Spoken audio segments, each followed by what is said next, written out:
How to find when a TikTok account was created. Hello everyone. Today, I'll show you how to find when a TikTok account was created. Unfortunately, there's no direct option to do this, but I'll share two workarounds. Method 1. Checking Gmail emails.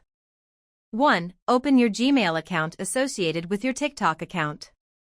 2. Type TikTok in the search bar and scroll down to the bottom. 3. Look for the welcome or verification email from TikTok. 4. Check the date of the email, which is likely when you created your account. Method 2. Checking TikTok watch history. 1. Open the TikTok app and click on the three lines at the top. 2. Go to Settings and Privacy, then click on Activity Center. 3. Select Watch History and scroll down to the bottom. 4. The first video you watched will likely be at the bottom, giving you an idea of when you created your account. Note that the second method can be time-consuming, especially if you watch a lot of TikTok videos daily. That's it. I hope these two methods help you find when a TikTok account was created. Thanks for watching.